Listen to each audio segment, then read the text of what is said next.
been taking for several years now, with devastating cuts that have taken place to state agencies. We were confused by his comments on health care. When you compare those to the comments that he gave the press just last week when he seemed open to accepting federal funding for expansion, today I'm not quite sure what he said, but he seemed much more hesitant on that topic. This caucus firmly believes that it is far past time to accept our federal tax dollars to ensure more Oklahomans. We hope that the governor hasn't been affected by political pressure from his own party. We saw that happen with Governor Fallon in 2011.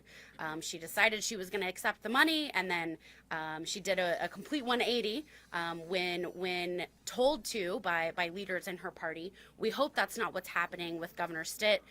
We think that as a businessman, he knows that when you have a 9-to-1 match, you take that deal, especially when it's going to help the state as much as this program would. We know that there's this argument out there about, well, we can't trust this federal money. But then you look at the governor's executive summary and his budget, and we're very happy to accept federal money when it comes to transportation, when it comes to education, when it comes to many other core services. And so we think it only makes sense to do the same in healthcare. The agency head conversation, we fear that that is a return to political patronage, that the governor will be able to put his friends and supporters in those positions when they may not be qualified. So we are very hesitant to endorse that plan. Criminal justice reform, we were very, very encouraged by the governor's strong support of criminal justice reform, endorsing legislation that this caucus has filed on licensing reform. We would have liked to have seen more specifics when it comes to criminal justice reform.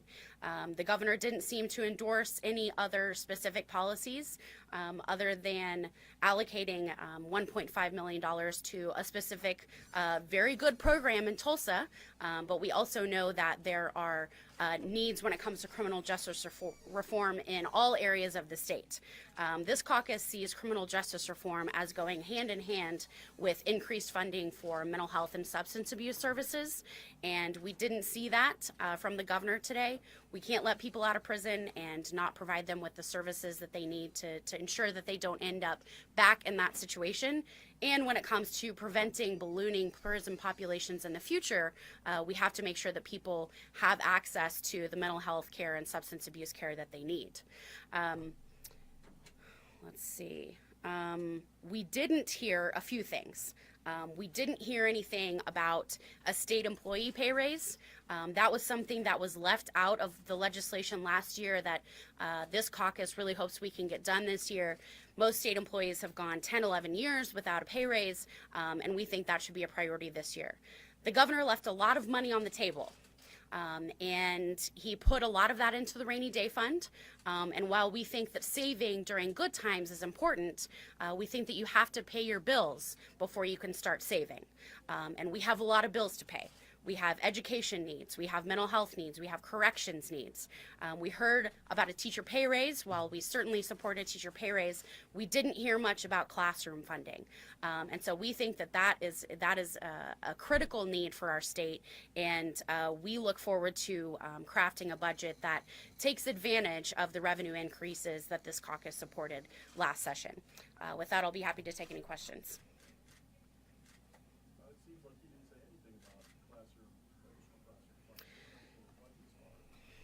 Right.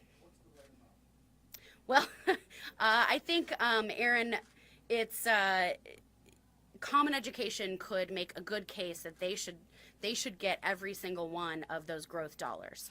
And so what we think is that we have to have a first step this session. We put $50 million into common education last session, but we would like to see that number in the 100 million range at least, and we see that as a continuing conversation for the future. One thing that we would really like to see is a long-term education budget plan, just like we've done for roads.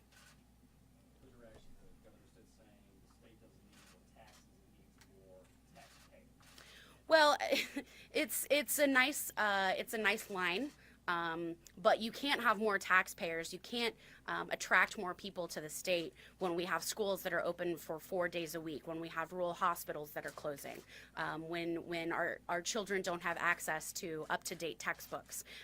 So in order to get more taxpayers, we have to invest in core services first.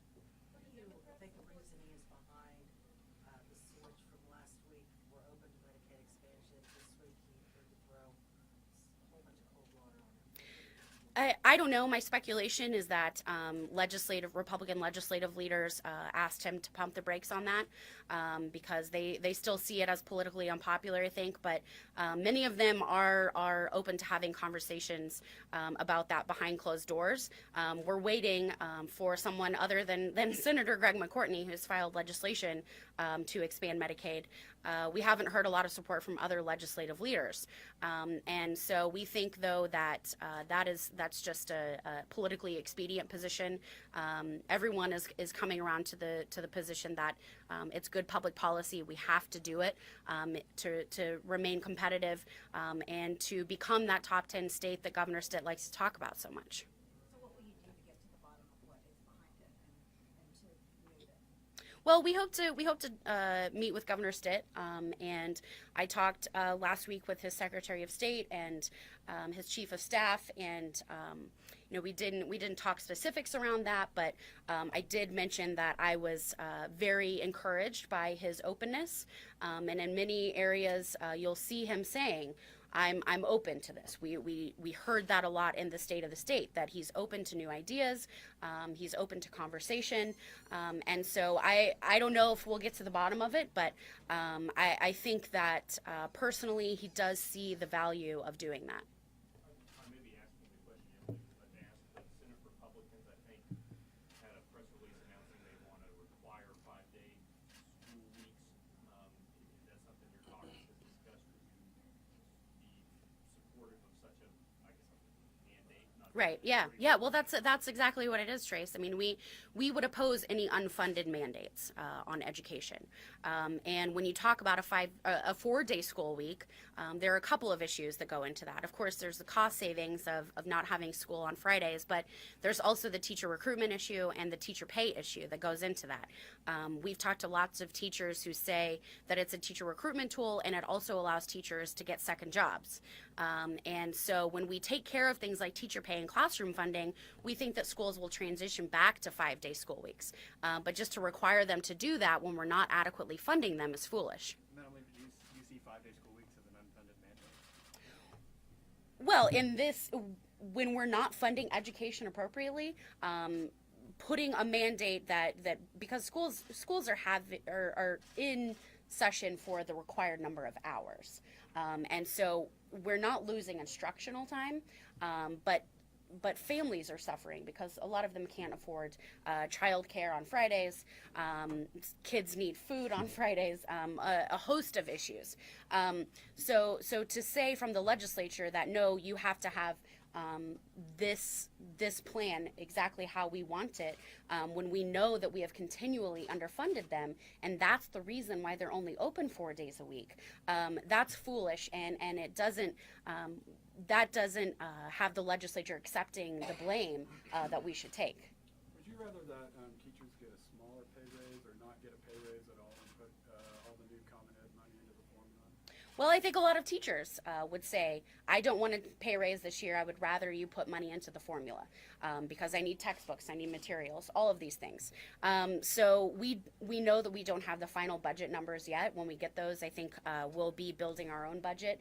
But we certainly think that the teacher pay and the classroom funding conversations are long-term goals. But because we gave a larger teacher pay raise last year and only put $50 million into the formula, classroom funding will be a much bigger priority for us this session. Funding formula are you open to? What changes in the funding formula? Well, more dollars would be the changes that we would like to see. We know our per pupil expenditure is still far below where it needs to be, far below the regional average. So that's what we'll be focusing on is the per pupil expenditure number. Madam Secretary, what do you feel like needs to happen then for that 5-day school week? The legislation, you're acknowledging that it's a hardship for families. The and it's hardship for parents. But you're saying, no, we shouldn't just have a mandate to go back to the 5-day school weeks. And what do you all see that would need to be in place in order for that to happen? Well, we think the funding conversation, the funding issues are exactly what we would need to have that conversation. If we're going to provide a per pupil expenditure increase and a teacher pay raise, I think that schools would be very open to legislation like that. But it's foolish for us to think that we haven't done anything to cause this 4-day school week problem. It's our actions that have caused schools to go to 4-day school weeks, and so the only logical step is to make sure that we're investing in education, and we'll go back to those 5-day weeks. But you don't think that just the pay raise is enough? You need to see the per pupil Absolutely. up as well. Absolutely. Mm-hmm. The governor's talked about changing its funding formula, and I think what he means is, it's not quite specific, but I think what he means is like letting people raise property taxes and keep that money as opposed to getting docked in the state funding formula. Have you guys thought much about that? What do you think? Well, yeah, there was a similar state question on the ballot in 2018. The voters rejected that idea, and we think that they were wise to do that because we have a funding formula to ensure that every student receives an equal quality education. And when you have communities that have a high property tax base, of course, they can put more money into their schools. But rural schools, counties, and districts that don't have that property tax base, they aren't able to invest like that.